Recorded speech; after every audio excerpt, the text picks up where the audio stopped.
Olá, pessoal! Vamos mergulhar na nossa análise de hoje. Imaginem o Oriente Médio como aquele quadro de cortiça gigante de filme de detetive, sabe? Cheio de fotos, mapas, anotações e um monte de fios vermelhos conectando tudo. Nenhuma peça se move nessa região sem puxar um fio lá do outro lado do tabuleiro. Hoje, a gente vai abrir o nosso dossiê para decodificar a geopolítica desse lugar fascinante. Vamos explorar juntos como a história, a geografia e os eventos de agora formam um verdadeiro quebra-cabeça global.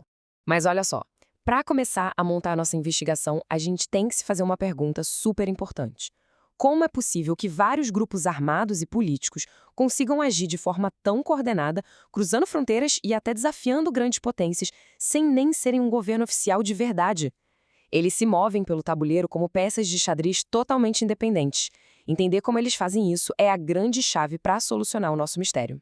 Para organizar tudo, o nosso dossiê está dividido assim. 1. O mistério do Oriente Médio. 2. O eixo da resistência. 3. Hamas, Hezbollah e Houthis. 4. A guerra na Síria. E, por fim, 5. O jogo das potências globais. Bora começar do básico e ir mapeando as pistas até chegar em quem puxa as cordas lá de cima. Parte 1. O mistério do Oriente Médio. Vamos dar uma olhada de perto na nossa cena principal. Antes de apontar os suspeitos, a gente precisa dominar um termo crucial na geopolítica: atores não estatais. O que é isso? Bom, são grupos armados, políticos ou até religiosos que têm muita força e cruzam fronteiras, mas que não são um governo oficial. Eles não têm um presidente reconhecido na ONU, mas têm um poder gigante de mexer na política mundial. São essas as peças que deixam o cenário do Oriente Médio tão incrivelmente complexo. Parte 2. O eixo da resistência. Vamos avançar e identificar a principal rede que opera na região. Traçando os fios vermelhos da nossa evidência, o ponto de partida é o Irã, uma potência regional de maioria xiita. A partir dali, os fios se estendem pelo Iraque, Síria, Líbano, Iêmen e pelos territórios palestinos. As informações mostram que a Guarda Revolucionária Iraniana não foca muito em fronteiras tradicionais, sabe? A estratégia deles é empoderar e armar redes parceiras por todo esse corredor geográfico. Mas afinal, o que une toda essa galera? De acordo com a nossa investigação, esse chamado eixo da resistência é liderado pelo Irã e compartilha objetivos muito claros para reescrever as regras da região. Basicamente, eles querem dominar o Oriente Médio, trabalhar de forma coordenada para expulsar a influência política e militar do Ocidente e, o ponto central, se opor totalmente à existência de Israel. Parte 3. Hamas, Hezbollah e Houthis. Nossa investigação agora vai afunilar para focar nas principais peças do tabuleiro. Aqui a gente esbarra numa contradição muito interessante. De um lado, a gente tem o Hamas, que é um movimento palestino-sunita. Do outro, o Hezbollah, lá do Líbano, que é de base estritamente xiita e moldado na Revolução Iraniana. Historicamente falando, diferenças entre sunitas e xiitas sempre causaram divisões profundas. Mas, nessa aliança, a sobrevivência geopolítica fala mais alto. É puro pragmatismo, sabe? Eles se unem contra adversários em comum. O Hamas, que foca o combate em Israel lá a partir de Gaza, recebe um apoio massivo do Irã. O Irã simplesmente pula essa barreira religiosa para fortalecer o grupo. Documentos mostram transferências de centenas de milhões de dólares e rotas secretas pelo mar para entregar armas supertecnológicas. É uma aliança essencialmente utilitária para os dois lados.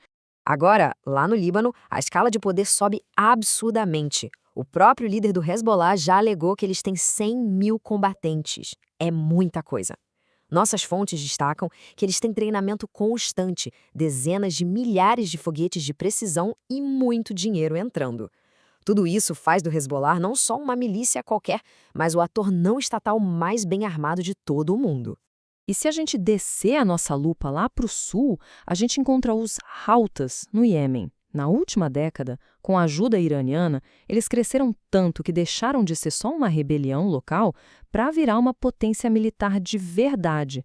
E olha como isso é estratégico. Dali do Iêmen, eles projetam poder em cima do Mar Vermelho, que é uma das rotas comerciais marítimas mais vitais do planeta. Eles impactam literalmente a economia global. Parte 4. A guerra na Síria. Vamos direcionar a nossa atenção para o centro, onde todas essas alianças se chocam. Para entender a Síria, a gente introduz outro conceito-chave: guerra por procuração. Pensem nisso assim: grandes potências mundiais querem competir por poder, mas um confronto direto entre elas seria um desastre absoluto. Então, o que elas fazem? Elas usam o território de outro país, apoiando e armando lados opostos num campo de batalha alheio. E foi exatamente essa tragédia que aconteceu na Síria. A escalada lá foi passo a passo.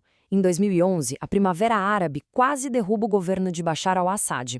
Curiosamente, em 2012, acontece um racha no eixo. O Hamas se afasta do Assad para apoiar as revoltas sunitas.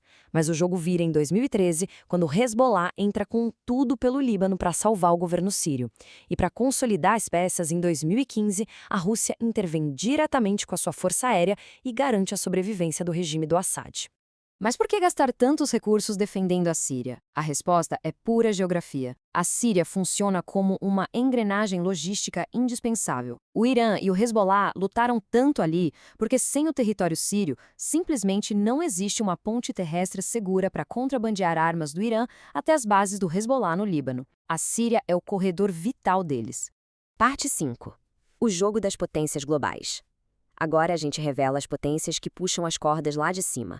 Na prática, o tabuleiro se divide em dois blocos gigantescos medindo forças.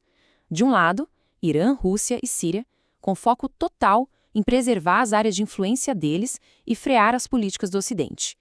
Do outro lado da balança, a gente tem uma aliança bem pragmática com os Estados Unidos, os países do Golfo e Israel.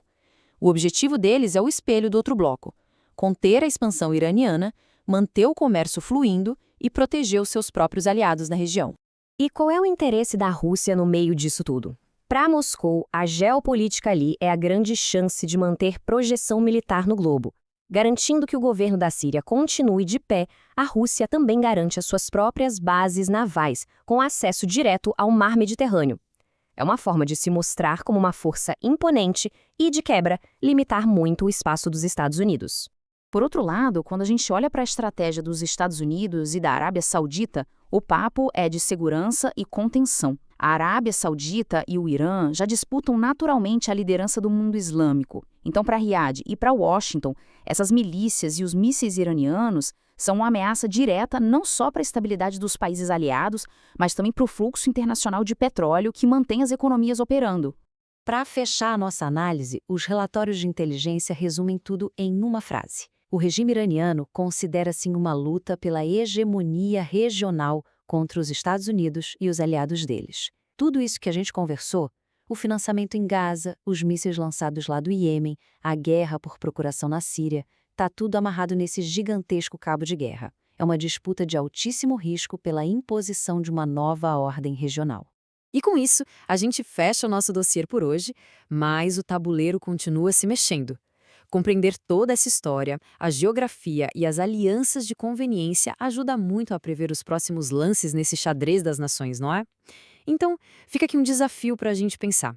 Baseando-se nesses fios vermelhos que nós mapeamos hoje, qual vocês acham que vai ser a próxima peça a se mover? Continuem acompanhando, mantenham o pensamento crítico sempre afiado e a gente se vê na nossa próxima análise.